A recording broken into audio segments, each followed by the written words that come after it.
کہانی شروع کرنے سے پہلے آپ سے چھوٹی سی گزارش ہے، اگر آپ نے ابھی تک ہمارا چینل سبسکرائب نہیں کیا تو جلدی سے چینل کو سبسکرائب کر لیں اور ساتھ لگے گھنٹی کے بٹن کو بھی دبا دیں تاکہ مزید ہماری ویڈیو آپ تک آسانی سے پہنچتی رہیں۔ وہ ایک نہایت ہی شریف اور عزت دار باپ کی بیٹی تھی۔ لائبہ نام تھا اس کا باپ ایک چھوٹا سا گورنمنٹ ملازم تھا، مشکل سے 20,000 مہینے کے کماتا تھا۔ باپ تو 2 یا کبھی 4 مہینے کے بعد گھر آتا تھا۔ بیٹی نے BA مکمل کر لیا تو باپ کو کہنے لگی، ابا میں جاب کرنا چاہتی ہوں۔ باپ نے کہا، بیٹی گھر رہو، گھر کے کام کاج سیکھو، کل کو شادی کرنی ہے تمہاری۔ لیکن اس نے کہا، نہیں ابا جان، مجھے جاب کرنی ہے، ساتھ ساتھ پڑھائی بھی کرنی ہے۔ باپ نے کہا، ٹھیک ہے بیٹی، چاہو اللہ تمہاری حفاظت کرے۔ بیٹی نے ایک ٹریول ایجنسی میں جاب سٹارٹ کر لی، وہاں جاب کرتی، دن کو آتی، دن بھر کام کرتی، سب کچھ ٹھیک تھا۔ پھر ایک دن ایجنسی کے مالک نے، جو کہ وہ بھی ابھی جوان تھا، 28 سال کا تھا، اس کے ساتھ لائبہ کو پیار ہونے لگا اور لائبہ کا باس بھی اس کی آنکھ کے اشاروں کو سمجھنے لگا۔ وقت گزرتا گیا، 1 سال ہو گیا، دونوں میں جسمانی تعلق بھی قائم ہو چکا تھا۔ دونوں گناہ کی دلدل میں دھنستے چلے گئے۔ ادھر گھر میں ماں بیٹی کے اچھے نصیب کی دعائیں کرتی تھی، یہاں بیٹی حفظ کی گندگی میں دھنستی جا رہی تھی۔ باپ اپنے دوستوں کو بتاتا تھا، ماشاءاللہ میری بیٹی پڑھتی بھی ہے اور جاب بھی کرتی ہے، میری بیٹی میری آنکھوں کی ٹھنڈک ہے۔ آصف جو کہ صرف لڑکیوں کے دلوں کے ساتھ کھیلتا تھا، ان کو بڑے بڑے خواب دکھانا، ان کے جذبات مچلنا، ان کو اپنی باتوں کے آئینے میں اتارنا، پھر نوچ لینا۔ وہ پڑھا لکھا تھا، خوبصورت بھی تھا، لیکن اس کو ایک نشہ ہو چکا تھا، جسموں سے کھیلنا۔ وہ ہر اس لڑکی کو اپنے آئینے میں اتار لیتا، جو لڑکی کبھی کسی کو آنکھ اٹھا کر دیکھتی بھی نہیں تھی۔ وہ گناہ کرتا گیا، نہ جانے کتنی لڑکیاں اس کی حفظ کا شکار ہو چکی تھی۔ اور جانتے ہو، وہ سب لڑکیاں اپنا جسم محبت کے نام پہ وار دیتی تھی۔ جو لڑکی محبت کے نام پہ کسی نامحرم کو تنہائی میں اپنے جسم کو چھونے دے، وہ لڑکی اور ہیرا منڈی کی ویشیا دونوں ایک برابر ہوتی ہیں۔ لڑکی چاہے کتنی ہی ان پڑھ ہو، کتنی ہی پڑھی لکھی لبرل ہو، محبتوں میں جسموں کو خاک کرنا، اگر تم لوگ اس کو محبت کہتے ہو تو ارسلان پناہ مانگتا ہے ایسی محبت سے، ایسی لڑکیوں سے، ایسے لڑکوں سے اور ایسی آزادی سے۔ خیر چلتے ہیں اصل بات کی طرف۔ وہ لڑکا محبتوں پہ نہ جانے کتنے پھول اپنے پیروں تلے رون چکا تھا۔ وہ ایک بات بھول چکا تھا، اوپر 7 آسمانوں کے اوپر اور ہمارے دھڑکتے ہوئے دلوں میں، ہماری شہ رگ سے بھی قریب کوئی ہے جو سب دیکھ رہا ہے، جو سب کچھ جانتا ہے، وہ ہے ہمارا اللہ۔ آصف نے نہ جانے کتنے جسموں کو منہ لگا کے چھوڑ دیا، نہ جانے کتنوں کے زخموں پہ مرہم لگا کر چھوڑ دیا، نہ جانے کتنے آنسو صاف کیے، نہ جانے کتنوں کو زندگی بھر کے لیے آنسو دیے تھے۔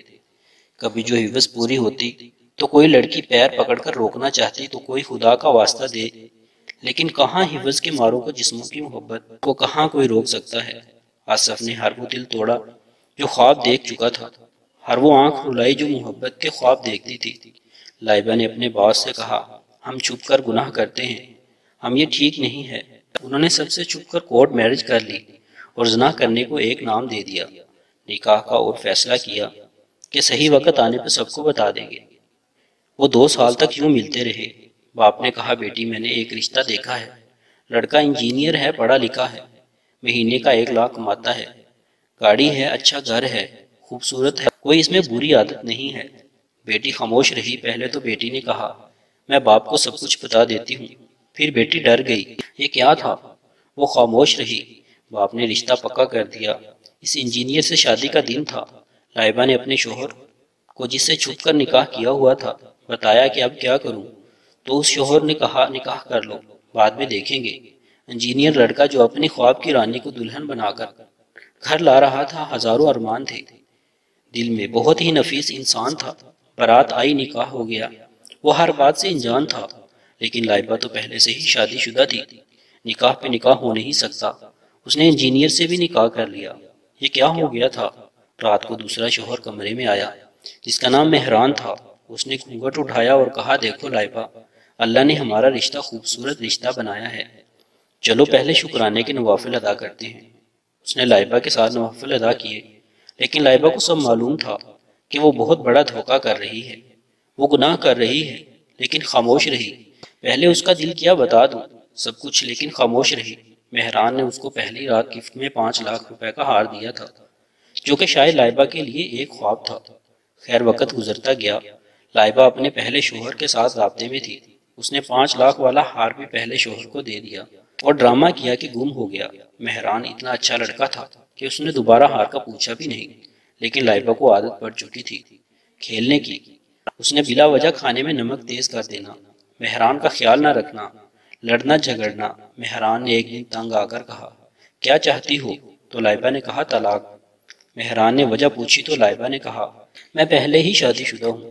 مہران پہ کیا گزری ہوگی، لیکن وہ خاموش رہا۔ اس نے دل پتھر بنا کر طلاق دی، اللہ کا شکر ادا کیا کہ اس عذاب سے جان چھڑوا دی۔ اب لائبہ پھر آزاد تھی۔ وہ پھر پہلے شوہر کے پاس گئی، اس سے ملنے لگی۔ لائبہ کا باپ بہت پریشان تھا کہ مہران اچھا لڑکا تھا، طلاق کیسے دے دی میری بیٹی کو؟ سچ کون جانتا تھا؟ حقیقت کیا تھی کوئی نہیں جانتا تھا، نہ مہران نے کبھی بتایا کسی کو۔ کیوں طلاق دی؟ باپ دن رات بیٹی کی فکر کرنے لگا، اور بیٹی فیس بک یا ویسے لڑکوں کو پھنسانے لگی۔ ان سے دن رات باتیں کرتی، شادی کے وعدے کرتی اور ان سے پیسے لے کر چھوڑ دیتی۔ نہ جانے کتنے دلوں سے کھیل چکی تھی، نہ جانے کتنے مردوں کو یہ سکھا گئی تھی کہ عورت کو پاؤں کا جوتا بنا کر رکھو، یہ اعتبار کے قابل نہیں ہوتی۔ نہ کتنے مرد لائبہ سے دھوکہ کھانے کے بعد عورت کو گندگی سمجھنے لگے تھے۔ لائبہ پہ وہ وقت آیا کہ پہلا شوہر بھی دغا دے گیا، وہ بھی چھوڑ بھاگا۔ اس نے شادی کر لی اور اپنا گھر بسا لیا۔ لائبہ کچھ دن بہت روئی، لیکن اس کو عادت لگ چکی تھی مردوں کے ساتھ کچھ دن کا تعلق بنانا اور چھوڑ جانا، پیسے کمانا اور دل توڑ دینا۔ ماں نے فیصلہ کیا بیٹی کی شادی اس کے خالہ کے بیٹے سے کروا دیتے ہیں۔ لائبہ نے سوچا کر لیتی ہوں، بسا لے گا تو ٹھیک، ورنہ مرد مر نہیں گئے، دنیا میں ٹائم کرتی رہوں گی۔ آصف گناہ کرتے کرتے جسموں سے کھیلتے کھیلتے ایک بدنام گمنام انسان بن چکا تھا۔ وہ اتنا گندا ہو چکا تھا کہ شاید شیطان بھی پناہ مانگتا ہو۔ اس سے وہ بدنام ترین انسان بن چکا تھا۔ وہ وفادار کے نام پہ سیاہ دھبا تھا، وہ انسانیت کے نام پہ گندگی، اور گندگی جس کی بدبو سے شیطان بھی پناہ مانگتا تھا۔ خیر گھر والوں نے لائبہ کی شادی اس کے کزن سے کر دی۔ کزن نے کہا، میں تمہاری پچھلی زندگی کو نہیں یاد کروں گا، تم جو بھی تھی جیسی بھی تھی وہ تمہارا کل تھا، لیکن تمہارا آج میں ہوں۔ اللہ سے معافی مانگو اور میرے ساتھ اب گھر بسا لو۔ لائبہ کو کزن کی سب باتیں مذاق لگتی تھی۔ وہ کزن کے سامنے دوسرے مردوں سے رابطے رکھتی، فون کرتی۔ اللہ نے ان کے دل پہ پردہ ڈال دیا تھا۔ لعنت پڑ گئی تھی خدا کی، وہ قیامت بھول چکی تھی، وہ انجان بھول چکی تھی، وہ قبر بھول چکی تھی، وہ مرنا بھول چکی تھی۔ کزن نے بہت سمجھایا، تم کو جو چاہیے دوں گا، بس تم یہ برے کام چھوڑ دو، لیکن لائبہ کی جوتی کو بھی پرواہ نہیں تھی۔ کزن نے بھی شادی کے صرف 6 ماہ برداشت کیا اور طلاق دے دی۔ باپ کو ساری حقیقت کا پتہ چل چکا تھا۔ باپ نے بیٹی کو کمرے میں بلایا اور ہاتھ جوڑ کر کہا، بیٹی میری تربیت ایسی تو نہیں تھی جو تم نے کیا ہے۔ بیٹی میں غیرت کے نام پہ تم کو قتل بھی نہیں کر سکتا۔ میں اتنا سخت دل نہیں ہوں جو بیٹی میرے سینے میں کھیلتی ہو اس کی جان خود لے لوں۔ جس بیٹی نے مجھے ابو کہا ہو اس کو مار دوں، جس بیٹی نے میری انگلی پکڑ کر چلنا سیکھا ہو اس کو قبر میں اتار دوں۔ باپ ٹوٹ کر رہ گیا، پھوٹ پھوٹ کر رونے لگا۔ لائبہ کا کچھ دل پگھلا تھا، وہ باپ کے سینہ لگنا چاہتی تھی، لیکن وہ عادت سے مجبور ہو چکی، خدا کی لعنت پڑ چکی تھی۔ اس نے نہ جانے کتنے مرد برباد کیے تھے، اس کی وجہ سے کتنے مردوں نے کتنی عورتوں کو برباد کیا تھا۔ خیر وقت گزرتا گیا، لائبہ کو پھر سے پیار ہو گیا، اور وہ جانتے ہو وہ اس بار یہ لڑکا کون تھا؟ اس بار وہ آصف تھا جو ہزاروں لڑکیوں کی زندگیاں برباد کر چکا تھا، جو مرد نہیں درندہ تھا، اور آصف کو وہ لڑکی ملی تھی اس بار جو ہزاروں مردوں کو برباد کر چکی تھی، جو لڑکی نہیں ایک خوان تھا۔ دونوں ایک دوسرے سے مکمل انجان تھے، دونوں میں پیار بڑھتا گیا، قریب آتے گئے۔ لائبہ شاید سدھرنا چاہتی تھی اور آصف بھی، لیکن جو گناہ ان دونوں نے کیے تھے اس کی سزا باقی تھی۔ دونوں 1 سال تک ملتے رہے اور فیصلہ کیا کہ شادی کر لیں۔ لائبہ کا خیال تھا کہ کہیں چھوڑ جاؤں گی، آصف بھی سوچ رہا تھا سب کی طرح ملوں گا اور چھوڑ جاؤں گا نکاح کر کے۔ دونوں نے گھر سے بھاگ کر شادی کر لی، اور یہاں مجھے خدا کا فرمان یاد آیا، پاک مردوں کے لیے پاک عورتیں اور پاک عورتوں کے لیے پاک مرد، برے مردوں کے لیے بری عورتیں اور بری عورتوں کے لیے برے مرد۔ دونوں نے شادی کر لی، اللہ کی پکڑ دنیا میں شروع ہوئی۔ آصف نے شادی کے بعد دوسرے ملک کے دلالوں سے رابطہ کیا، لائبہ کا کروڑوں میں سودا کیا تھا۔ اس نے لائبہ کو بیچ دیا، لائبہ کو نیند کی گولی کھلا کر سلا دیا تھا۔ جب آنکھ کھلی تو وہ دنیا ہی اور تھی، وہ زمانہ جدا تھا، وہ لوگ انجان تھے، وہ صدیاں ویران تھی، وہ چہرے وحشی تھے۔ وہاں انسانیت نام کی کوئی چیز نہیں تھی، وہاں سب درندے تھے، وہاں کوئی اپنا نہ تھا، وہاں وحشتیں ہی وحشتیں تھیں۔ وہاں افریقہ کا لال بازار تھا، یہاں انڈیا پاکستان سے لڑکیاں لائی جاتی تھیں، وہاں آنے والے سب مرد نفسیاتی تھے، وہاں اللہ کا وجود تھا اور پہلی سزا تھی۔ لائبہ ہر سیکنڈ نوچی جاتی، لائبہ کو چیر پھاڑ کیا جاتا، اس کی چیخیں بند کمرے میں گونج کر خاموش ہو جاتی تھی، ہر سانس اس کا جسم بکتا۔ وہ باپ کی شفقت یاد کرتی، وہ ماں کا سینہ لگانا یاد کرتی، وہ چیخ چیخ کر ماں کو بلاتی، لیکن ماں اب شاید 7 سمندر پار، دوسری دنیا، دوسرے ملک رہ گئی تھی۔ وہ گھر کی دیواریں یاد کرتی، وہ پھوٹ پھوٹ کر روتی، وہ اللہ سے معافی مانگتی، لیکن بہت دیر ہو چکی تھی۔ آصف کو اسمگلنگ کے کیس میں عمر قید سنائی جا چکی تھی۔ وہ جیل کی کال کوٹڑی میں آہیں بھرنے لگا۔ چند لمحوں کی بری عادتیں ہم کو کہاں لے جاتی ہیں، آپ اس آصف اور لائبہ کی زندگی سے اندازہ لگا لیں۔ وہ اللہ سب دیکھ رہا ہے، آخر کب تک بھاگو گے؟